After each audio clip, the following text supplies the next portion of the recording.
This is a good one. Who had the coldest snark? Aunt Esther, LaWanda Page, or Zori Cully, Mama Jefferson? Zori Cully. Now, when we talk about snark, they could say the most ironic things and keep you on your toes and make you feel a certain way. Now, two of my favorite shows ever, Sanford and Son and the Jeffersons. And I always talk about the side characters because so often than not, you get the people who don't get the kind of love they should. You got pieces and places where you kind of like, yeah, I wonder what that would have been like with that. Aunt Esther always had some cold snark, and she would go, matter of fact, and the way she would low key check out to read the room, and the way she would read up on things, then she would use the Bible for her quotes. She had a just uncanny, untimely ability to just hit them lines up, play off of it, and add so much flavor and spice to it. So it was one of those things that you just kind of you saw it, you put it in perspective, and then you kind of like, mm, kind of like scratch, kind of like dialing it up and putting in things in perspective.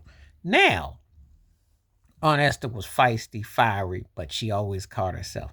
You see, that's the thing about great comedy and great timing. Now, LaWanda Page, just like Red Fox, was meant for the stage. But in the TV element, to still pull it off, to still be funny, to still have personality, still hit those snark marks, and not be vulgar, and yet know how to use the line, she was the truth. She was the truth. And she definitely had a mark about her, which was, it was amazing. Because you just sit there and you're like, wow, she was funny, and the timing, if you understand the timing of it, she wasn't trained. That's what made her so incredible. That was raw bone, but yet understood the audience. That's talent. That's understanding.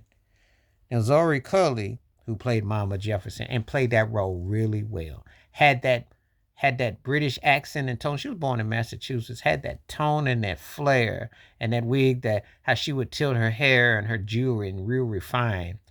But the way she would throw them lines at Wheezy was hilarious. Anything George did, 9.9 out of 10, she gave him a pass. But Wheezy, 0 below, she find problem with it. And she was the typical mother-in-law. And it was some snark left and right. It was some funny comedy lines. And of course, she go do her Bloody Mary and take her naps. What a character she was for the show. And she unfortunately passed in 78, and the show premiered in 75.